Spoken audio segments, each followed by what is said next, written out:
Now let's talk about what is risk management. So, bottom line, risk management is the process of identifying, evaluating, and choosing the best way to handle the possibility of loss. So, again, the key thing here to understand is you have to identify, meaning recognize the potential risks, evaluate, meaning assess the likelihood and impact of a certain risk, and then choose the best response in order to mitigate that potential for loss, the risk management. So, simply put, risk management is deciding what to do about the risk before a loss happens. And why this is important. First of all, insurance is one tool within risk management. Specifically, it's used for what we call sharing and transferring. We'll talk about that more in a minute. And you have to understand this is a very concept that's frequently shows up on the exam, which is why we're covering it.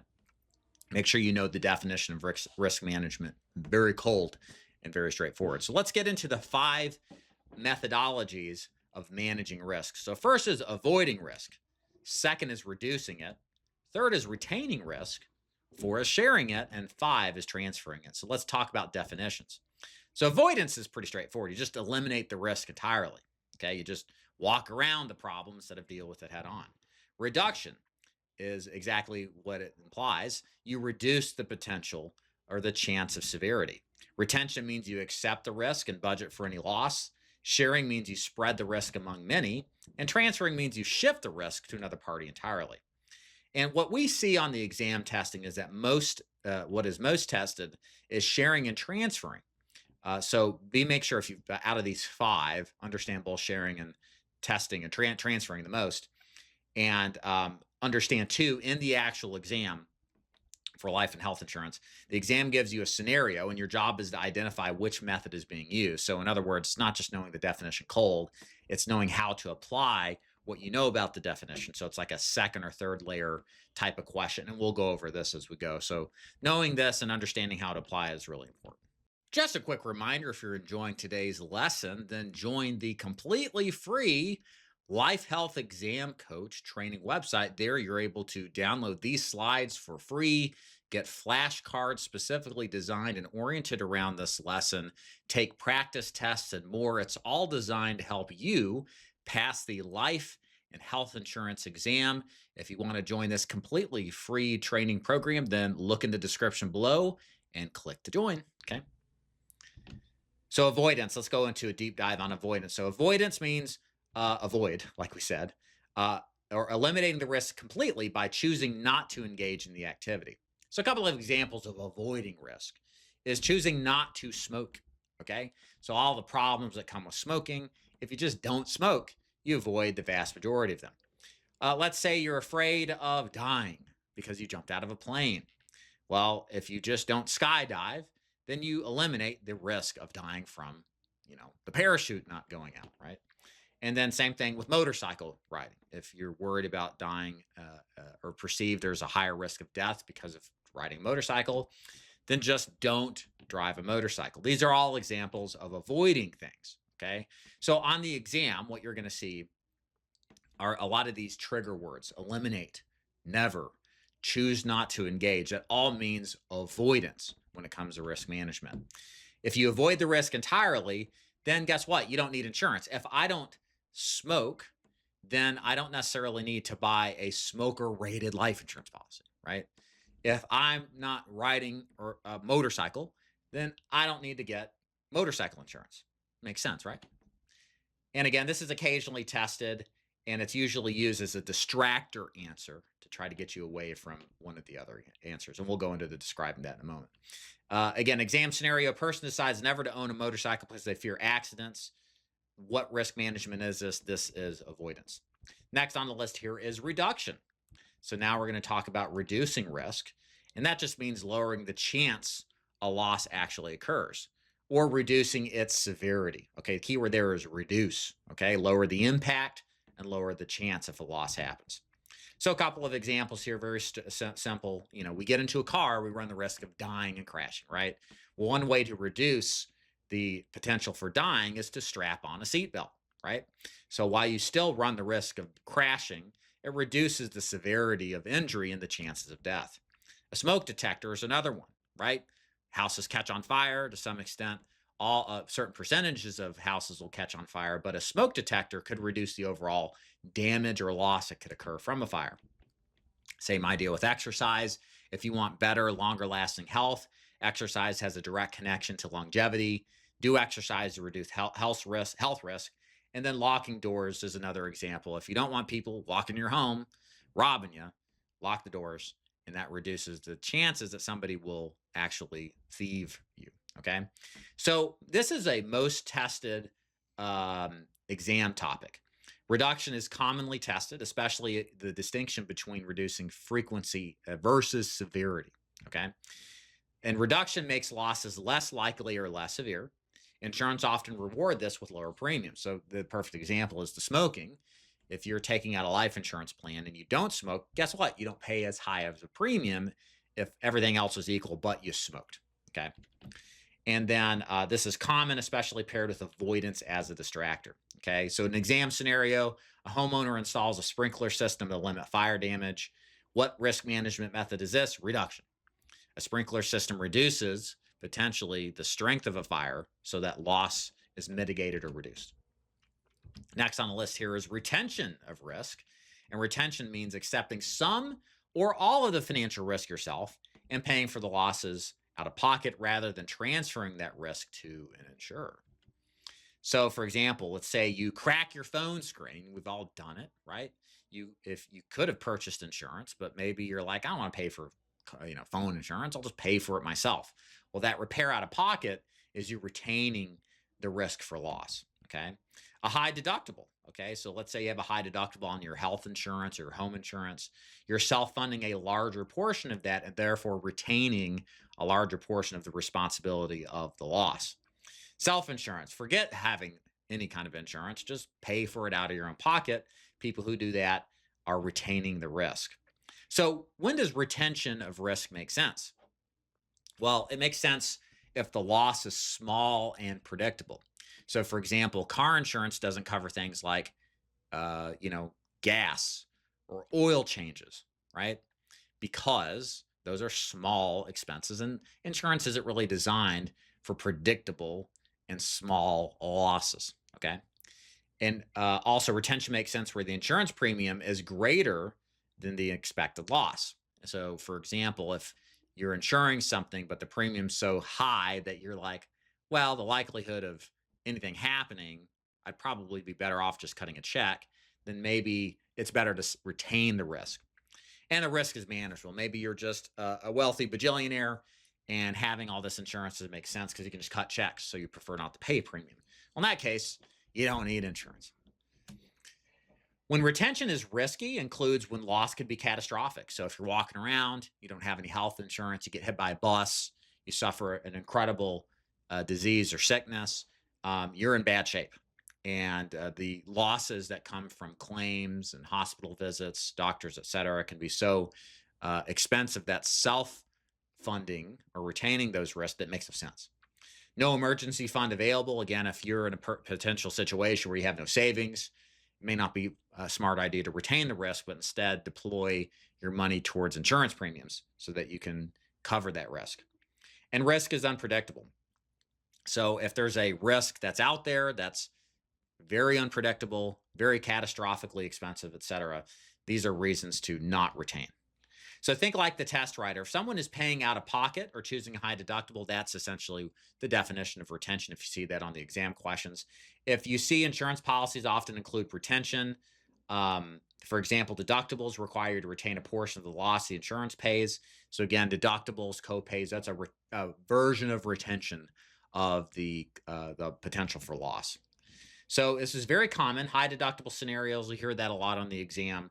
So if you see references, that is a reference to retaining the risk. So an exam scenario, a business owner decides to pay for small equipment repairs out of pocket rather than filing insurance claims. This methodology of risk management is retention of risk. Number 4 on the list is sharing. Sharing means caring, right? So the definition of sharing means spreading the financial risk among many people. And this is exactly how insurance works. So many people pay premiums. Okay. So depending on what kind of insurance you have, it could be hundreds, thousands, millions sometimes. The funds pool together in one large pool of money.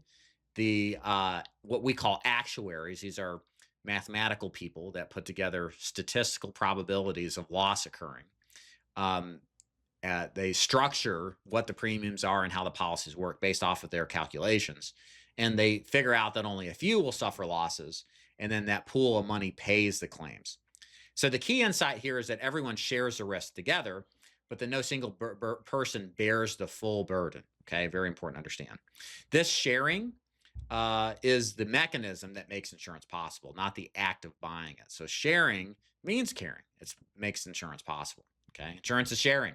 The pool is the core of how insurance works, and this is frequently tested. Okay, especially versus transfer, which we're going to cover momentarily. So an example on this exam includes thousands of homeowners each pay premiums into a common fund. When one suffers a loss, the fund pays the claim. Which is the method is this? It's sharing. And then last on the list here is transfer. So let's talk about transfer. So transfer means shifting the financial consequences of a covered loss to another party through a contractual agreement, usually an insurance company. So if a potential loss exists, you do face this financial risk, and therefore you purchase insurance, meaning you pay a premium to the insurer to transfer that risk where the insurer agrees to assume the covered financial risk according to the policy contract. And then if a loss occurs, the insurance pays the beneficiary or the insured. So again, transfer, perfect example, is an insurance policy. Okay, most common transfer method, I transfer my money into the insurer's bank, and then I get in exchange for that an insurance policy. The risk is transferred. Also warranties, car warranties. Okay, expensive products you buy, machines usually carry a warranty. They assume some level of risk that the product breaks and needs to be fixed, or just a legal contract. Okay, contractually, liability is shifted. So a contract is a transfer of risk. Okay. So when you look at the exam and take it, the key words to be aware of is shifting, purchase insurance, transfer to another party. All of that refers to transferring. Transfer is the primary purpose of insurance. Okay. It's the number one reason you have it. You pay a premium to contractually shift the financial consequences of a covered loss to the insurer. And this is the number one most tested method. So you're going to see it a lot because guess what? You're taking an insurance exam. So you're going to see more about how insurance works and therefore need to know that insurance is a transfer of risk. So business purchases a commercial liability policy. Which risk management method is this? It's transfer. All right. So let's talk about how the exam may ask it, because we want to prepare not just to understand the material conceptually, but how to actually look at the exam and be prepared for how it's presented. Okay. So if a person decides to never own a car, that's avoidance, right? They're avoiding buying a car. They eliminated that risk entirely. If a homeowner installs a security system, well, that's a reduction of risk. It doesn't mean they won't ever be robbed, right? But it reduces the potential of how much they may be robbed, or it lowers a chance too, as well, for sure. A driver pays a minor repair out of pocket. Well, that refers to retaining the risk, accepted the loss personally. Okay. Thousands of drivers pay into an insurance pool. Well, that's sharing, and that's risk spread among many. Okay. And business buys liability insurance. That's transferring risk, and that shift of the risk is put onto the insurer from the business itself. So a common mistake we see on the exam is that students confuse sharing and transfer. Okay. Sharing is the pool mechanism. Okay. Transfer is one person shifting the risk to the insurer. Okay. Just make sure you understand that difference. And the exam always describes an action. Okay. Match the action to the method, not the outcome. So again, a couple examples here just to solidify the points here. Let's talk about one situation and 5 different risk management strategies. So first of all, if you want to avoid the problems and risks with a car, avoid it. Avoidance would be don't buy the car. If you wanted to reduce the risk, then drive carefully, wear your seatbelt. If you wanted to retain some of the loss potential, then pay for minor repairs yourself instead of sharing it in a insurance pool with thousands of drivers, which again most of us do. And then transfer, of course, is the action of buying auto insurance where the insurance pays the covered losses. So the same risk may be managed in multiple ways. Okay, so it's not like you can have one type of strategy. Usually it's multi-pronged. A car owner might reduce the risk by wearing a seatbelt, retaining some of the risk by paying small repairs, and transferring the risk by buying insurance all at once. The question will describe on the exam one specific action. Remember to identify which single action or method that the action represents, not all the methods a person can use.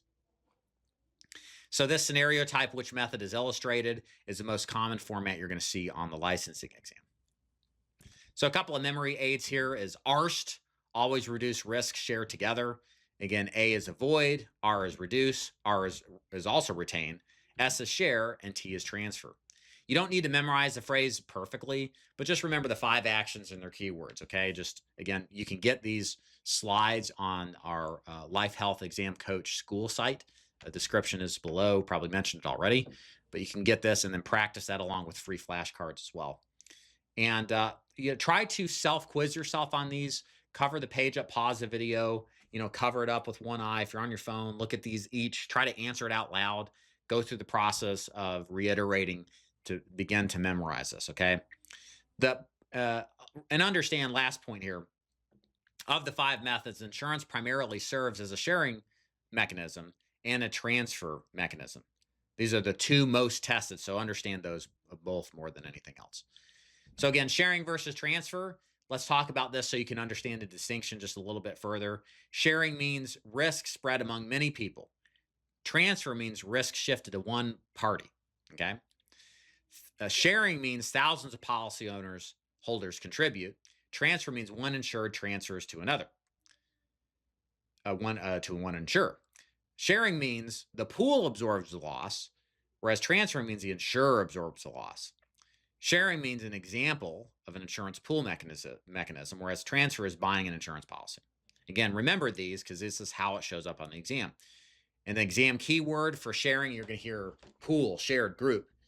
And then the keyword for transfer is shift, purchase, and transfer, okay? Insurance involves both methods, okay? The pool is sharing. Buying the policy is the transfer, okay? Many people share one risk together. That's essentially sharing, and transferring is one person shifting their risk to the insurer. And if you know the distinction between these, you can knock off 2 or 3 exam questions correctly that a lot of people just simply get wrong. So now some practice questions. Let's put it into action. Which risk management technique is demonstrated when someone purchases homeowner insurance? Is it avoidance, reduction, retention, or transfer? Think before scrolling. What is the homeowner doing with the risk by purchasing insurance? What is the action they're taking? So if we do a process of elimination, did they stop owning a home? No, so it's not avoidance. Did they install safety features? No, they bought insurance. And C, are they paying losses themselves? No, they bought insurance. That means by process of elimination, it's D. Okay, and this is the question that's going to appear on pretty much all of the exams. Okay, so it's a transfer. Okay, we'll just skip through this since we really covered it. And insurance involves both sharing and transferring simultaneously, remember. So in summary here today, again, download these slides, good way to just kind of review the topics here. With avoidance, it means you eliminate the risk entirely. The exam keywords are here, never eliminate. Insurance connection is no insurance needed, and then you can see the frequency below. Same thing for reduction. It lowers the chance or severity of risk. Keywords on the exam are reduce or minimize, lowers premium. Retention means you accept the loss yourself, you self-insure, you assume the loss. It can complement transfer, meaning it doesn't exist necessarily on its own. It can also be a part of transferring, right? Deductibles, co-pays, you're retaining risk that way. Sharing simply means spreading risk among many. You'll see pool, spread, group as keywords on the exam indicating that it's sharing. That's how insurance pools work. And then last but not least is transferring, which is shifting financial consequence to another party by contract. And you can see things like purchase, shift, and it truly is the primary purpose of insurance and the most frequent thing you see on there. So remember, ARST, always reduce risk, share together. Both sharing and transfer are what's going to be on the exam the most. Nicely done. You completed today's lesson, but before you go, make sure you join the completely free Life Health Exam Coach training website. There you'll find more training on specifically helping you pass the life and health insurance exam, no matter what state you're in. We offer free slides for all of our trainings for you to review, free flashcards to help you memorize and learn the content to pass the exam. And again, all of this is completely free. To get access immediately, click the link below in the description box, and I will see you there.